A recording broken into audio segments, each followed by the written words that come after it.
The Nomad was a rust bucket with a heart of gold, which was to say its fusion core was dangerously overclocked, and its hull was a patchwork of scavenged plates and prayer. Kalen Vance, its captain and sole crew member, liked it that way. Anonymity was a commodity more valuable than beryllium, and a ship that looked like it was one stray micrometeoroid away from disintegrating was the pinnacle of interstellar anonymity. He ran a hand over his unshaven jaw, the rasp of stubble a familiar counterpoint to the low thrum of the life support system. The holographic display before him painted a targeting reticle over a lumbering Vorlag freighter, a fat, ugly vessel that looked more like a floating brick than a starship. The job was simple as his fence, a four-armed Glibian named Fizz, had promised. A simple snatch and grab, Kale, in and out. The Vorlag won't even know what hit them. Their shipping processed data cores, low-level stuff. But a collector on Cygnus X1 is paying top credit. Kale snorted. There was no such thing as a simple snatch and grab, not with the Vorlag. They were a species built on brutal efficiency and paranoia. Even their garbage scows were likely armed with enough firepower to crack a small moon. "All right, Nomad," he murmured, his fingers dancing across the console. "Let's earn our keep." His ship, a heavily modified surplus Alliance scout, detached from the asteroid it had been magnetically clamped to. Stealth systems, a cocktail of Kale's own design and black market tech, wrapped the Nomad in a shroud of false readings and sensor ghosts. He drifted towards the freighter's blind spot, a vulnerable patch just aft of the primary drive where sensor coverage was thinnest. Kale had once been Commander Vance of the Terran Alliance 7th Fleet. He'd led men and women into battle, fought for ideals he'd believed in. He'd watched those same ideals get ground to dust in the meat grinder of corporate-sponsored proxy wars and political expediency. He'd seen friends die for a bottom line, and something inside him had fractured. So he'd walked away, taking his skills, his ship, and his cynicism with him. Now he fought only for himself. It was a simpler, if lonelier, existence. He closed the distance, the freighter looming like a stone fortress in the void. His console pinged, proximity alert. He was in the sweet spot.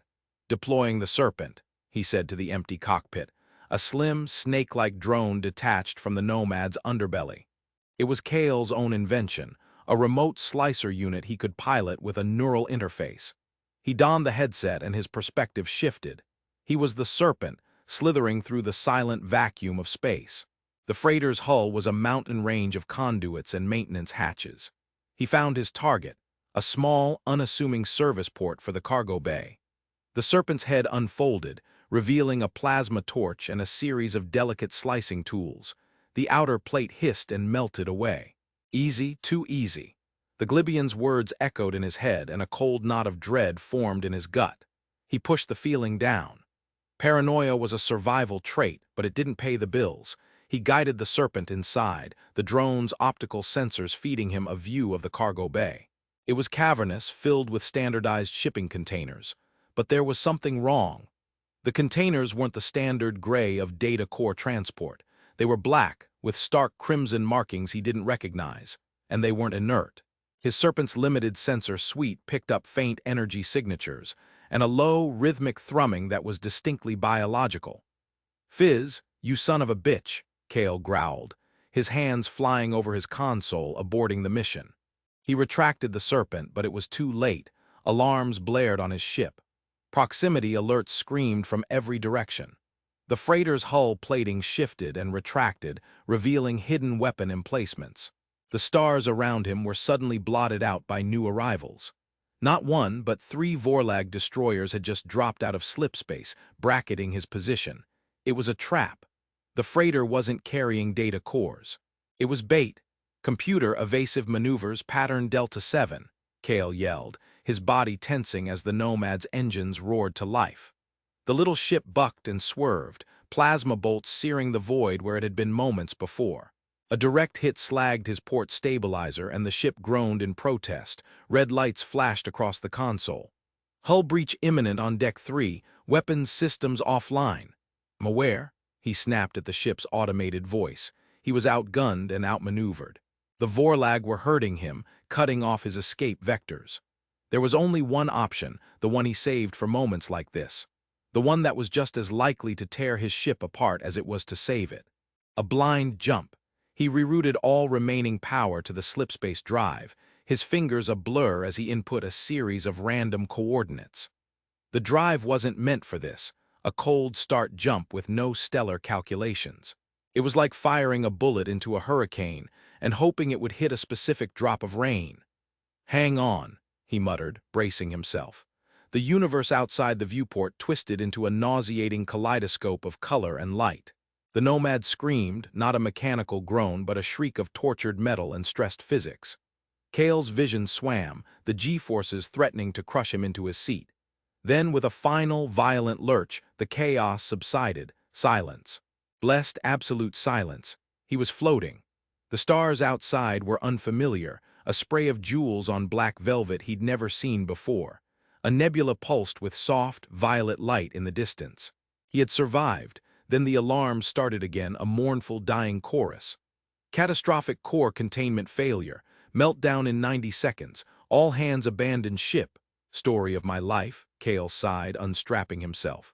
He grabbed his emergency pack, his sidearm, and slapped the emergency release on the cockpit canopy.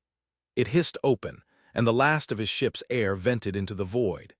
He was in the gravity well of a small, pockmarked moon orbiting a gas giant. It was his only chance. He kicked off from the dying nomad, his mag boots finding purchase on the hull.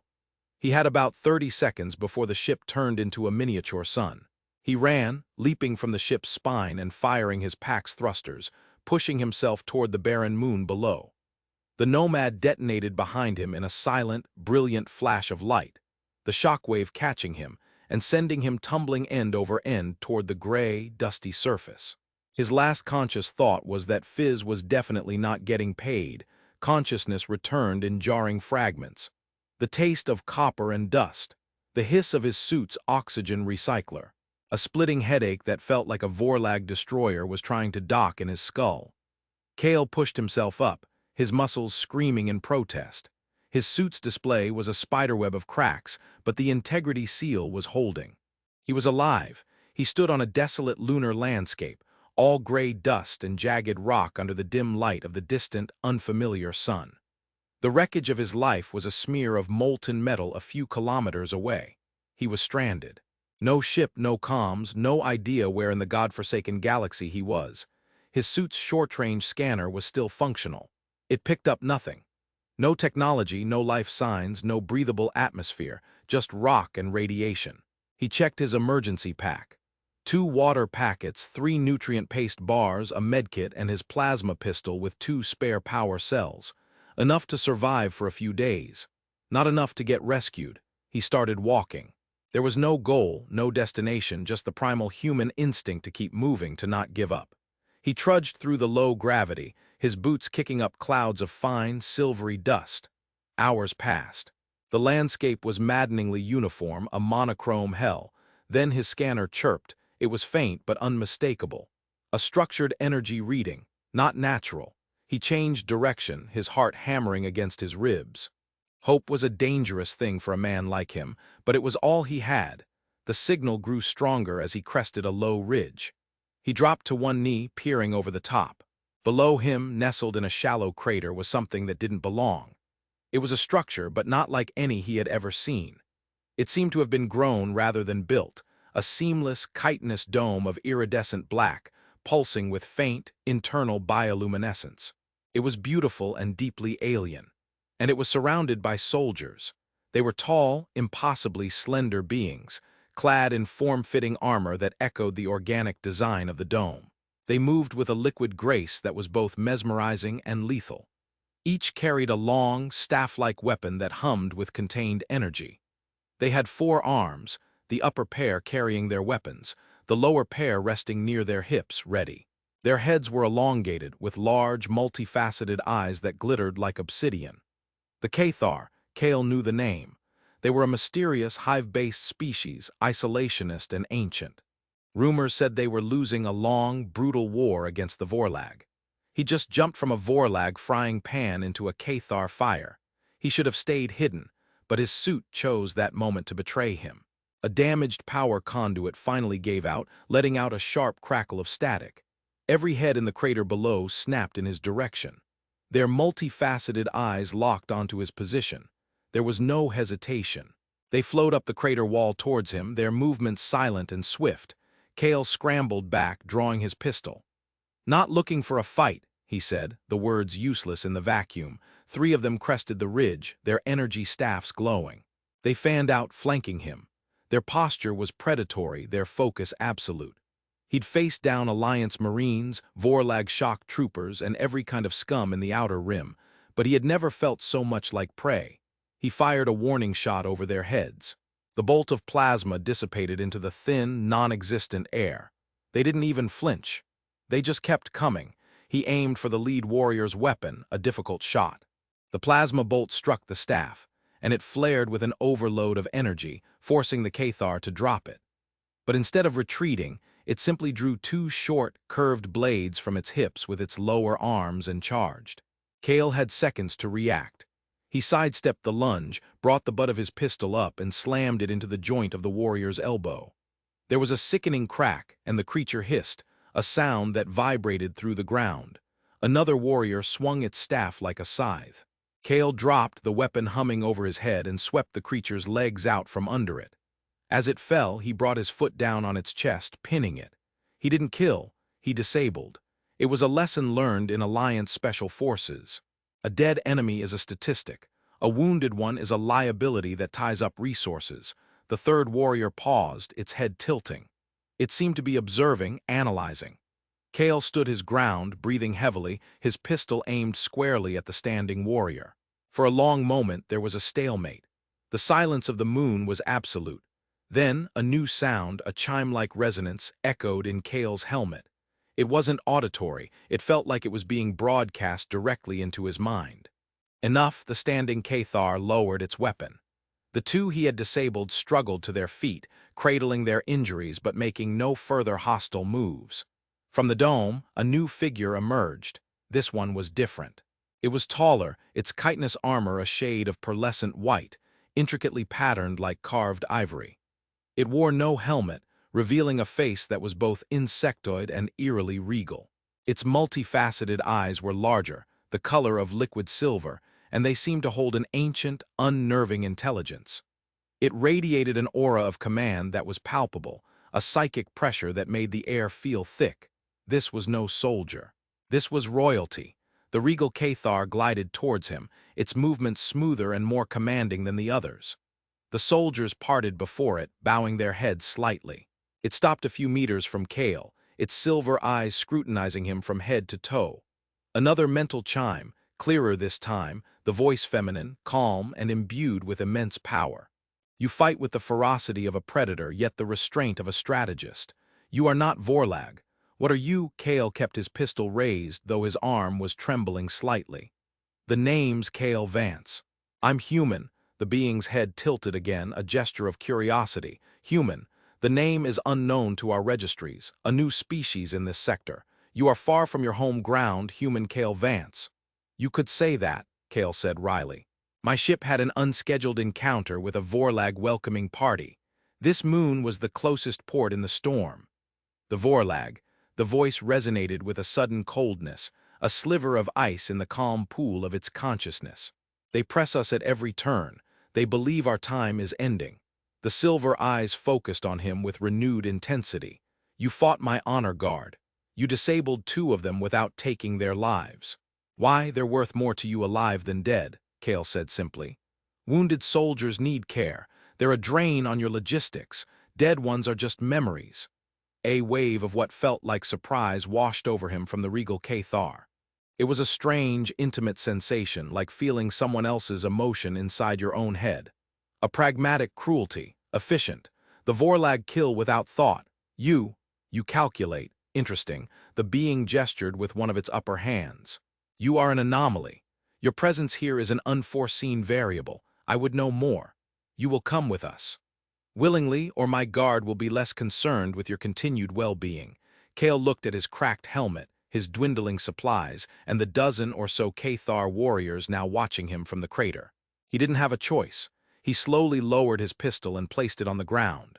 "All right," he said, raising his hands. "Lead the way, But if the accommodations don't have a bar, I'm going to be very disappointed. The regal Cathar did not respond, but Kale could have sworn he felt a flicker of something akin to amusement in the psychic presence that enveloped him. He was disarmed, taken prisoner, and led into the heart of the alien structure, leaving the silence of the moon behind for a future more uncertain than any he had ever known. The interior of the Cathar dome, which he learned was a bioship called the Xylos, was a disorienting marvel. The air was warm and humid, smelling of damp earth and night-blooming flowers. Passageways were not corridors but vascular tunnels, with walls of a tough, fibrous material that pulsed with soft, shifting bioluminescent light. It felt less like being on a starship, and more like being inside a colossal living creature. He was escorted to a chamber that served as a cell.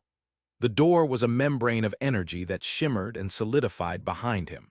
The room was sparse but not uncomfortable, with a raised platform of the same organic material serving as a bed. For 2 days, he was left in isolation, fed with a nutrient-rich, tasteless gruel delivered through an aperture in the wall. He spent the time pacing, thinking, trying to piece together a plan. But he had no pieces. He was a pawn on a board he didn't understand. On the 3rd day, the energy field dissipated. The same regal Cathar from the moon stood in the doorway, flanked by 2 guards. "I am Queen Xylia," the voice echoed in his mind, formal and clear. "The war with the Vorlag goes poorly. Our strategies have grown stale, our honor-bound tactics predictable. They bleed us world by world. We fight with the grace of the duelist, they fight with the hammer of the butcher. And the hammer is winning." Kale remained silent, watching her. He'd learned more in 2 days of captivity than most outsiders learned in a lifetime. The Cathar were psionically linked in a gentle, ambient way, a collective consciousness that the Queen was the nexus of. It allowed for flawless battlefield coordination, but also led to a certain rigidity of thought. An entire species that, on some level, thought alike. "I have studied the sensor logs of your arrival," Xylia continued, gliding into the room, "and the combat data from your encounter with my guard. Your tactics are chaotic, unpredictable. You use your environment, you feign weakness, you strike at logistics rather than honor. It is a way of thinking utterly alien to us. Where I come from, we call it staying alive," Kale said. "This staying alive is a skill we are in danger of losing," Xylia replied, her silver eyes unwavering. "My advisors, my war ministers, demand your execution. You are an unknown, an impurity. They are led by Lord Vorlag, a traditionalist who believes victory lies in greater pikes and stronger carapaces." "Let me guess," Kale said, leaning back against the wall. "You disagree." A flicker of something, frustration perhaps, brushed against his mind. "Vornak's way is the path to extinction. We need a new song to sing in this war. I believe you may be a new note." She paused, the silence stretching. "I have a proposition for you, human Kale Vance. A trial. There is a Vorlag listening post on the planetoid Cathar Prime revolves around. It coordinates their orbital bombardments. Every assault we have mounted against it has failed. Our warriors meet them head-on, and the Vorlag's automated defenses cut them down. Vorlag has lost 3 veteran companies trying to take it." "You want me to take it down," Kale stated, not asked. "I want you to lead a small cadre of my warriors. 5 of them, the best of the ones who doubt me most. Show them your way of staying alive. If you succeed, your life is not only spared, but you will have a place here, a purpose. If you fail, then Vorlag will have his proof, and you will have your end." It was a suicide mission, a political gambit with his life as the wager, but it was also a chance. A way out of the cell. "What's in it for me?" he asked. "Assuming I succeed," a pat on the head and a new bowl of gaze was piercing. "I offer you a position as my strategic advisor, a voice in my council, a chance to shape the outcome of this war, and I offer you survival. The Vorlag will not stop with us. A species that consumes galaxies will not ignore a new one that appears on its doorstep. Your fight is now our fight, whether you wish it or not." She was right. He was no longer a neutral party. The Vorlag knew his face, his ship's signature. He was on their list. Alliance, he was persona non grata. Here was a chance. "Fine," Kale said, standing up straight. "I'll do it, but they follow my orders. No questions, no honor-bound charges into machine gun fire. My way. Understood." "They will be instructed to obey," Xylia confirmed. Their survival and yours will depend on it. The planetoid was a chunk of iron-rich rock, shrouded in a thin, toxic atmosphere. Kale and his squad of 5 Cathar warriors, all of them bearing the stern, skeptical look of Lord Vornak's faction, landed their small insertion craft miles from the target. The Vorlag listening post was a squat, metallic bunker built into the side of a canyon. "We approach from the cliffs above," Kale said, his voice tinny through the suit comms. "Their primary defenses face the canyon floor, where your previous assaults came from. The cliffs are unstable," one of the Cathar, named Xyler, protested. Its voice was a series of clipped, guttural clicks translated by Kale's suit. "It is not the honorable way. Honor is a luxury for the victorious," Kale shot back. "We're going to get our hands dirty. We'll use their expectations against them." He led them on a long, arduous climb up the crumbling cliff face. The Cathar, with their 4 arms and natural agility, were excellent climbers, but they were unused to the deliberate, cautious pace Kale set. He had them rig climbing lines, test every handhold, and use the terrain for cover. It was slow, grinding work. Hours later, they lay on their bellies on the canyon rim, looking down at the Vorlag facility. Automated plasma turrets scanned the canyon floor below. Vorlag patrols, hulking brutes in heavy armor, marched in predictable patterns. "Their main generator is here," Kale said, pointing to a schematic on his datapad. "It has an external heat vent on the roof, unarmored, a design flaw." "Arrogance cannot reach the roof," Xyler stated. "The turrets cover all aerial approaches." "We're not going to fly," Kale said, a grim smile on his face. He unslung his pack and pulled out a small demolition charge. "We're going to create a distraction. Xyler, you're the best shot. When I give the signal, you're going to take out that communications array."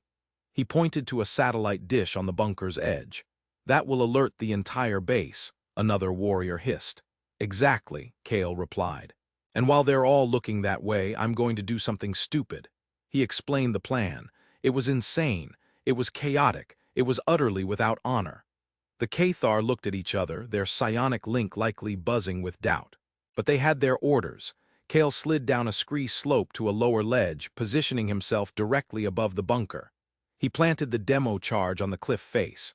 "Now, Xyler," he yelled into the comm.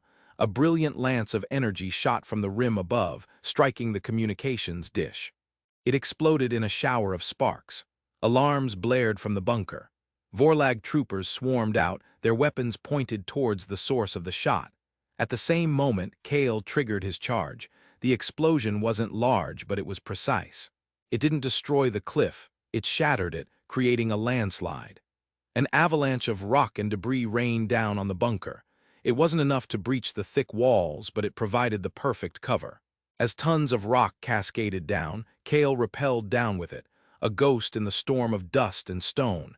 He landed on the roof amidst the chaos. The heat vent was right where the schematics said it would be. He slapped his last, most powerful charge onto the grill. As he did, a Vorlag trooper, bigger than the rest, its armor painted with command stripes, spotted him through the dust. It raised its heavy plasma cannon. Kale didn't have time to get back to his rope. He drew his pistol, set the charge to a 3-second fuse, and ran. He leaped from the edge of the roof, firing his pistol at the Vorlag. The shot went wide, but it made the brute flinch. He was falling. There was no ground below him, just a 100-meter drop to the canyon floor. This was it. A stupid, glorious end, then something wrapped around his waist. It was a Cathar. It had leaped from the cliff after him, a living grappling hook, its lower arms locked around his body, its upper arms firing a line back to the clifftop where the others secured it. Behind him, the bunker's roof erupted in a massive fireball as the generator went critical. A chain reaction tore through the facility, secondary explosions ripping it apart from the inside. He hung there, suspended in the air, held fast by the warrior who had doubted him most. Below, the Vorlag base burned. They had done it. The return to the Xylos was silent. The 5 Cathar warriors walked behind him, but their posture was different. The skepticism was gone, replaced by a grudging respect. He had led them into the jaws of death and brought them back victorious, without a single casualty. He was brought directly to the Queen's throne room. It was a vast, cathedral-like chamber at the heart of the bioship. Xylia sat upon a living throne of interwoven, pulsating roots, the ambient light of the chamber seeming to emanate from her. Lord Vornak stood at her side, his black carapace rigid with displeasure. "The listening post is destroyed," Kale announced, his voice echoing in the chamber. "Your bombardments will cease," stepped forward. "By what trickery, what dishonorable subterfuge did this outworlder employ?" "He employed victory, my lord," Zyler's voice cut through the tension. The warrior and his cadre stepped forward and knelt before the queen, a gesture of profound respect. "The human thinks like the rock slide and strikes like the lightning. He does not see honor, he sees the path. He led us and we survived, we conquered." A murmur went through the assembled courtiers. Vornak was stunned into silence. Xylia rose from her throne, her silver eyes fixed on Kale. The psionic pressure in the room intensified. He could feel her focus, her analysis, and something else, something deeper, more primal. "You have proven your worth, human Kale Vance," her voice filled his mind. "You have shown my people a new way. But a single victory will not win this war. To change the tide, we must change our very nature. The Cathar must learn to embrace the chaos you command. And for that, a mere advisor is not enough." She glided down from her throne, stopping directly in front of him. She was taller than him, and he had to look up slightly to meet her gaze. The proximity was dizzying. He could feel the raw power emanating from her, the immense intelligence, the weight of 1 billion souls she represented. "To bind your strategy to our hive, to make your thinking an integral part of our future, there is only one path. A bond of flesh, mind, and spirit. A joining that will echo through the collective." Kale's blood ran cold. He knew with a sudden, gut-wrenching certainty what she was about to say. "I, Xylia, Queen of the Cathar, am a warrior. My people are warriors. My consort must also be a warrior. Not one of honor, but one of victory. Your instinct, your unpredictable fire, it is the element our bloodline has lacked for 1,000 generations. It is the catalyst we need to survive." She reached out one of her slender, upper hands and gently touched his cheek. Her touch was cool like smooth stone, but a strange warmth bloomed where she made contact. A jolt of bioelectric energy that made his hair stand on end. "I choose you, Kale Vance," she declared, her mental voice ringing not just in his head, but in the minds of every Cathar in the room, on the ship, and perhaps across her entire empire.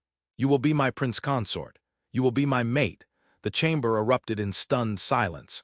Even Lord Vornak was speechless, his mandibles agape. Kale stared at the alien queen, at her terrifyingly beautiful and intelligent silver eyes.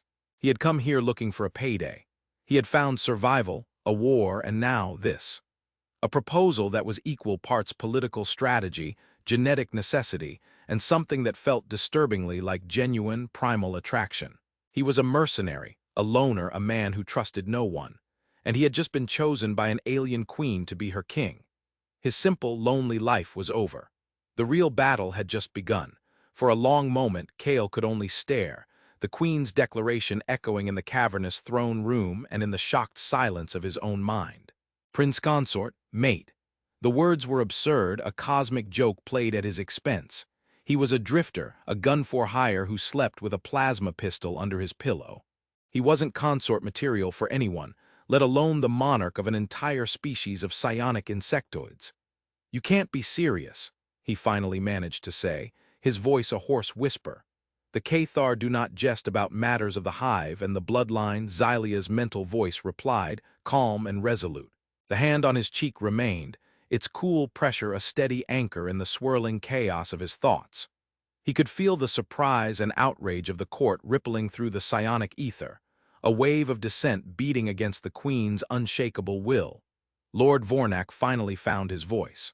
"Majesty, this is an outrage, an abomination. To sully the royal line with this soft-shelled, two-armed primitive. He has no honor, no lineage. The hive will not accept it." "The hive will accept what I decree," Xylia stated, her voice now sharp, cutting through the psionic chatter and silencing Vornak instantly. She did not turn to face him, her silver eyes remained locked on Kale's. "Vornak speaks from a place of fear, clinging to traditions that are leading us to our doom. Our honor has become a cage, our predictability a tombstone. You human are the key to breaking that cage." "I'm not a key, I'm a soldier of fortune," Kale countered, pulling back slightly from her touch. "I did a job, that's all. I don't know the first thing about your people, your culture, or whatever this mating entails. You will learn, Xylia said simply. The bonding will see to that. It is more than a physical union. It is a convergence of minds.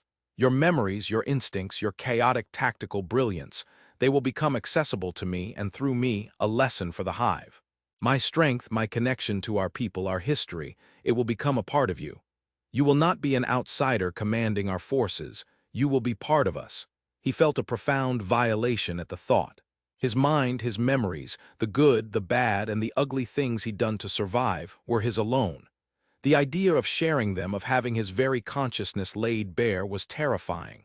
No, he said, the word firm. Absolutely not. Find another way. I'll be your advisor, I'll train your soldiers, I'll draw up your battle plans. But this is a line I won't cross. Xylia's expression did not change, but he felt a wave of cold disappointment from her, a sadness that was ancient and deep. You think in terms of the self, the individual. It is the strength and the weakness of your kind I am beginning to see. For the Cathar, the survival of the collective is all that matters. I would sacrifice my pride, my traditions, even my own individuality to save my people. I am asking you to do the same. She withdrew her hand and turned to address the stunned court. The Vorlag believe us to be a dying race. They see our rigid formations, our noble but foolish charges, and they laugh as they slaughter us. Today, we show them that we can change. We can adapt. We can become unpredictable. The bonding ceremony will take place at the turning of the next cycle. My decision is final. She turned and glided back to her throne, leaving Kale standing alone in the center of the room, the focus of 100 pairs of glittering, multifaceted eyes. He felt trapped, cornered by a decision that had already been made for him.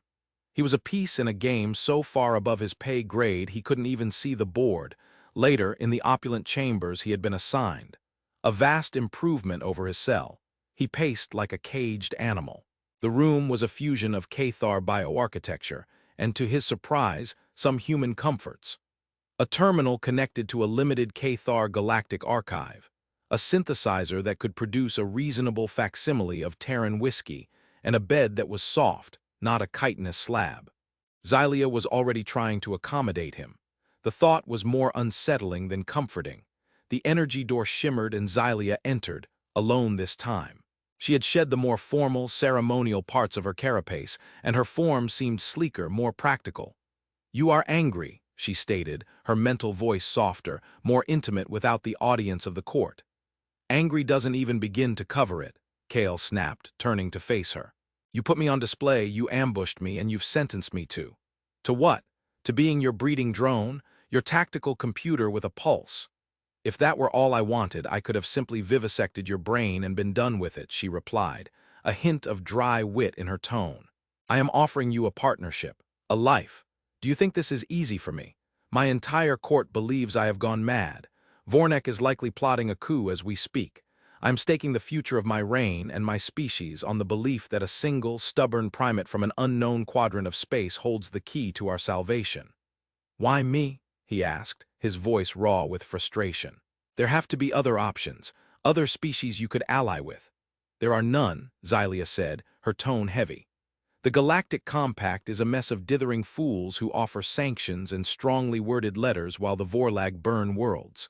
The other militant races are just as predatory. You, your species, are a blank slate, and in my long life I have never encountered a mind like yours. When you fought my guard, I felt your thought processes through the ambient psionic field. It was not a cold, logical process.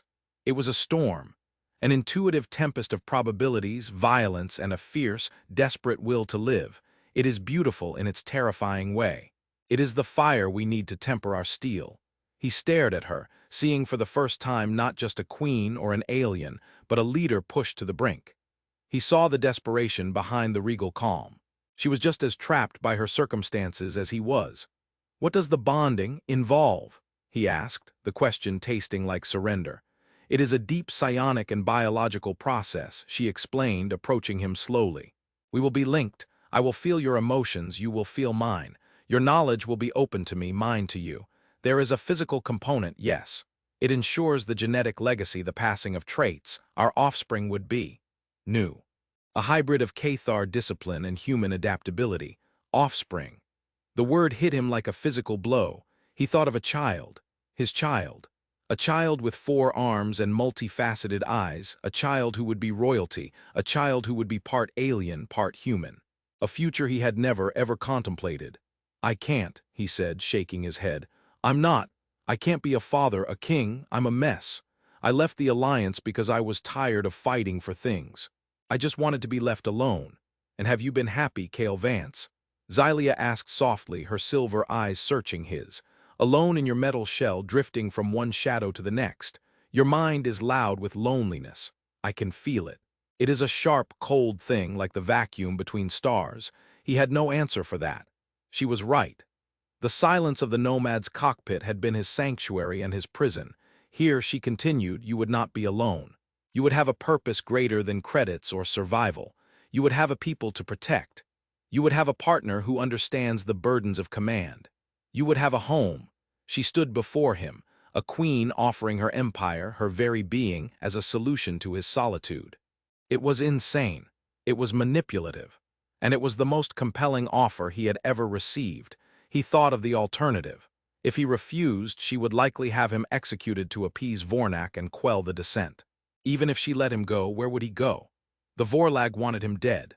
The Alliance had disavowed him. He would be a man without a ship, without a port, hunted and alone. He looked at Xylia, at the immense strength and vulnerability warring in her gaze. He had fought to survive his entire life. Maybe it was time he fought for something more. "On one condition," he said, his voice steady, "name it. This is a partnership, not a conquest. You don't own my mind. We are allies, equals. I advise, you command, but my voice will be heard and it will be respected.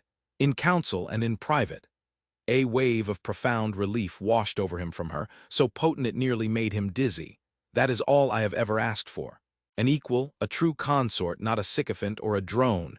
She extended her hand to him again. This time he took it. Her four-fingered hand was cool and strong, and it wrapped around his own. The simple contact sent a jolt through his nervous system, a spark of connection that was more than just physical. It was a promise, a contract signed across the gulf between species. The bonding ceremony was unlike anything Cale could have imagined. It was held in the Chamber of Genesis, a sacred space deep within the bioship where new queens were nurtured. The air was thick with the scent of pollen and alien soil. Bioluminescent moss cast a soft green glow on walls that dripped with life-giving fluid. He stood on a raised dais opposite Xylia. He wore simple, ceremonial robes of black Cathar silk. Xylia was adorned in her ivory carapace, looking every bit the goddess queen of her people. The entire court, including a seething Lord Vornak, watched from the chamber's periphery. A Cathar priest, ancient and wizened, chanted in a low, resonant voice, the words vibrating in Cale's bones. He and Xylia were given a chalice to drink from, filled with a sweet, glowing nectar. As he drank, he felt a warmth spread through his veins, a strange energy that seemed to be preparing his body, his very cells, for what was to come. Then the priest instructed them to join hands and open their minds to one another. Cale hesitated. This was the point of no return. He looked at Xylia. Her silver eyes were steady, offering reassurance. He took a deep breath and let go. The sensation was like plunging into an ocean. Her consciousness flooded his, vast and deep, filled with a billion voices of the hive, the history of 1,000 generations, the crushing weight of her responsibilities. He saw her hatch, her training, her ascension to the throne. He felt her grief at every Cathar life lost to the Vorlag, her frustration with her council, her lonely vigil as the leader of a dying race. And she, in turn, felt him.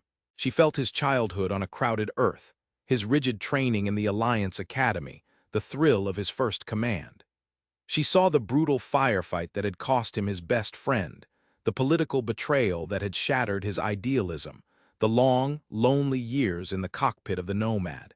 She felt his cynicism, his pain, his deep-seated loneliness, and the unyielding spark of defiance that refused to be extinguished. There was no judgment in her touch, only a profound, shared understanding. His chaos met her order, his fire met her ice. They were not subsumed by one another, they were balanced. Then came the final part of the rite, the physical bonding. In Cathar tradition, it was a public affirmation, a symbol of the queen's vitality and the promise of the future. Before the entire court, Xylia drew him close. The act was both deeply alien and universally intimate. It was a declaration of unity, of a future intertwined. It was a political statement, a biological imperative, and for Kale in that moment it was the end of his solitude. When it was over, they stood together, linked in a way he was only beginning to understand. He could feel the hive mind not as an intrusion but as a distant orchestra of which he was now a part. He could feel Xylia's thoughts alongside his own, a constant, comforting presence. He was no longer just Kalen Vance, mercenary. He was prince consort of the Cathar. His war was no longer about survival. It was about victory. He stood beside his queen, his partner, his mate. He looked out at the court, at the hopeful and the hostile faces. He met Lord Vornek's glare with a steady gaze of his own, Xylia's mental voice intertwined with his own thoughts, a seamless duet. Now the real work begins. Yes, Kale thought back, the response effortless, natural. Let's go show the Vorlag what happens when you corner two different kinds of predator in the same cage. They don't just fight each other. They learn to hunt together. On the bridge of the Xylos, a massive star chart glowed in the center of the command hub. It was a map of their territory, shrinking and besieged, the crimson icons of the Vorlag fleet spreading like a disease. But now, Kale saw it not as a map of despair, but as a field of opportunity. He saw flanking routes the Cathar had never considered, weak points in the Vorlag supply lines, opportunities for misdirection and guerrilla warfare on a galactic scale. And beside him, Xylia saw them too, through his eyes. The war was far from over, but for the first time in a long time, the Cathar had a new song to sing. And it was a human one.